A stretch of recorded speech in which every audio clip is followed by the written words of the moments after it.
How are you guys doing? Today is Thursday, April 14th, 2022. I'm James Sims, and for this episode of The Elite, I'm going to do an elite individual profile on Chase Young. The elite young defensive end for the Washington Commanders turns 23 today, and what I'm going to do for this episode is I'm going to give an in-depth look at what Chase Young has been able to do from the moment that he stepped foot into the limelight to where he is right now as one of the young stars of the NFL, ready to take over and make the league his. If you're not familiar with Chase Young, he stands at about 6'5", 264 pounds. Considering he's playing a position where he's with a lot of other players that are like his size, speed, and people that tend to put in a crazy amount of work in order to achieve the success that they do. I just think it's quite noticeable that Chase Young is a player that has relative ease when it comes to getting past offensive linemen and sacking the quarterback. I do think that in addition to having the rare set of athleticism and frame that he has, I do think that the level head on his shoulders is what's going to give him a gold jacket at the end of this if he keeps up what he's doing. I don't want to put pressure on him, but of course I do think that the way Chase Young is doing, as long as he keeps putting his head and keeps increasing the effort, and I can see the improvement that he's making, I do think that if he even continues to just be the same player that he is for the next 10 years, Chase Young is definitely going to be remembered as one of the better defensive players of this upcoming decade. So I digress. So getting into his story, he's originally from Upper Marlboro, Maryland, playing football at DeMatha Catholic, which is more of a basketball powerhouse. He would go on to be rated as one of the best high school players in the nation and go play college football at Ohio State with Urban Meyer, because at the end of the day, you don't get recruited to play with Urban Meyer if you're not good. He was like a 4-star, 5-star-ish prospect, expected to make a impact in his very first couple of years on the program, which he did. Chase Young would go on to make his very first appearances with Ohio State in the 2017 season. And that season would go on to be his age 18 season. So in his age 18 season, he would go on to work his way up to becoming a starter for Ohio State, as he would go on to play 9 games in a season where the Ohio State Buckeyes finished with a 12-2 record. This is the last full season that Urban Meyer would coach. This season would see them finish with a 12-2 record as they they would go up to win the Cotton Bowl Classic against USC, finishing with a top 5 seed. In that freshman season, in those 9 games, Chase Young would register 18 sacks as a freshman in the Big Ten while playing for Ohio State, and while still, fighting for playing time with upperclassmen that were recruited to play at Ohio State just like him. He would go on to register 5 tackles for loss. He had 3.5 sacks and was able to force his very first fumble of his collegiate career.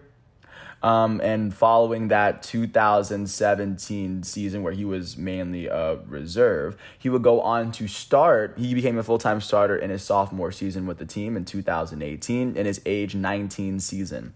In that season, he would play 13 games for a Ohio State Buckeyes team that would go 13-1, as this would be the season where the team would transition from Urban Meyer to Ryan Day.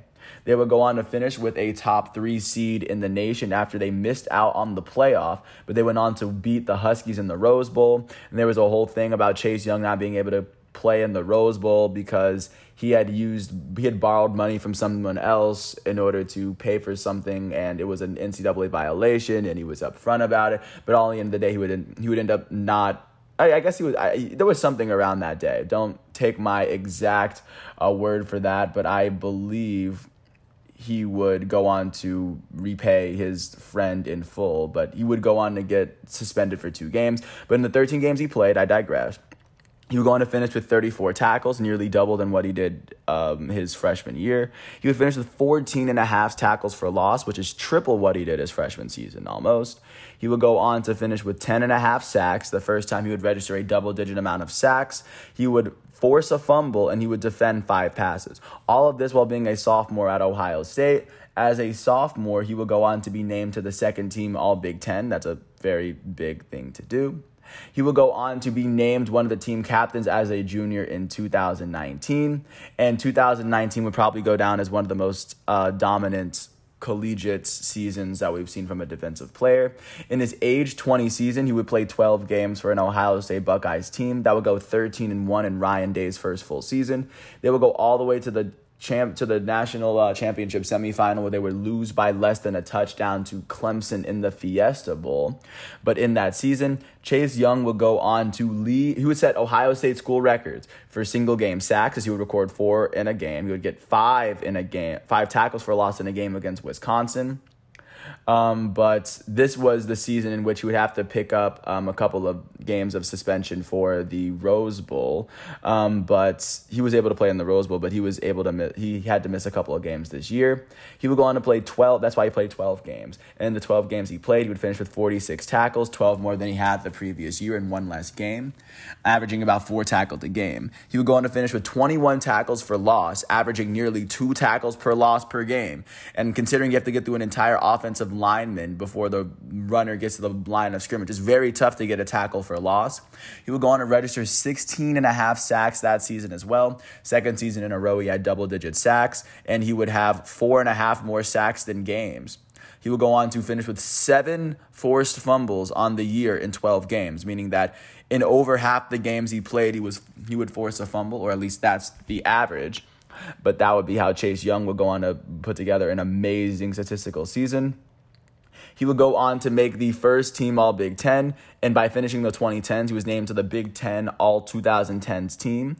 He was named a unanimous All-American in 2019, meaning that every single person thought he was a first-team All-American. He was named the Smith-Brown Defensive Lineman of the Year, the Nagurski-Woodson Defensive Player of the Year. He was also given the Chuck Benedrick Award, which is given to the best defensive player in college football. He was given the Bronco Nagurski Trophy, which is given to the best, one of the best American football defensive players. He was given the Big Ten Male Athlete of the Year, and following that season, and not to mention an amazing NFL Combine, Chase Young would be he would be the second overall pick in the 2020 NFL Draft, as the number 1 overall pick was Joe Burrow, the player who was just named the NFL's Comeback Player of the Year. Joe Burrow, after winning the Heisman, was taken out of LSU by the Cincinnati Bengals after winning the national championship that year. Other notable players in this draft include Tua Tagovailoa, the elite starting quarterback for the Dolphins, was taken 5th in this draft. Justin Herbert, the elite starting quarterback for the LA Chargers, was taken 6th in this draft. Moving on, Justin Jefferson, the elite wide receiver for the Vikings, was taken 22nd in this draft as well. But just to get a sense of the talent that he was taken in that round with, he was the 2nd overall pick and, of course, the first defensive player taken. But following this draft, he, of course, would go on to play his first 2 seasons for the then Washington football team, because they couldn't come up with a name until they came up with the Commanders. His rookie season would see him start all 15 of the games he played in a season where Washington would finish with a 7-9 record. Finishing with 4 more games in the previous season, in which they had to get Chase Young in the first place, they would end up winning the NFC East, as this was the season where Alex Smith would win the Comeback Player of the Year and Ron Rivera's first season. This is the season in which Chase Young would win the Defensive Rookie of the Year. In the lone full season that he's played in the NFL, he's registered 44 tackles in the 15 games he played, which is about on par with what he did his senior year-ish. He would go on to register 10 tackles for loss, as he finished with 7.5 sacks. He would also go on to defend 4 passes. He forced 4 fumbles, recovered 3 fumbles, and even recovered a fumble for a touchdown, all as a rookie. Not to mention that in 2020, he was also named a Pro Bowler. But once the Washington football team would make it into the playoffs, it would end up losing in the wild card round to the eventual Super Bowl champs, Tampa Bay Buccaneers, led by Tom Brady. This was the season that was, of course, dominated by COVID, in the sense that there weren't fans, but teams were still able to play their full schedules. But this would transition into Chase Young's most recent full season, Ron Rivera's second full season coaching Washington as well. In that season, Chase Young would only play 9 games in a season where Washington would go 7-10. In the very first season that the NFL would see players play 17 games. He would go on to tear his ACL in his right knee in a Week 10 game. But in the 9 games he played, he would go on to finish with 26 total tackles on the day. He had 3 tackles for loss. He was able to register a sack and a half. He also had 2 forced fumbles. But, of course, following that injury, I mean, this is a very tough injury. I have no idea as to when he's going to come back. But I do know that when he plays, he's a very dominant player, and he's shown that he can be very when he is definitely when he's in a zone and when he's definitely pushing himself, he can definitely be one of the best in the sport. I have no doubt in my mind that he's shown enough up until this point to prove that looking forward, he's definitely worth watching from this time moving on. But with that said, I do want to thank the college and pro football reference websites, along with the NCAA, ESPN, and NFL websites, even the Wikipedia articles that I use in order to do this episode. I would not be able to do this without them. I do want to wish Chase Young a happy 23rd birthday, and I do implore people that are looking to find football players to watch. Chase Young is definitely one of those players.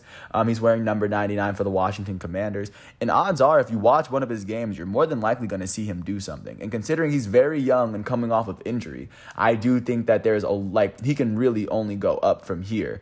But with that said, I really want to thank everyone for listening. I do hope all is well. Once all of today's exhibitions and matchups are done, I'm going to come back tomorrow on Friday, April 15th.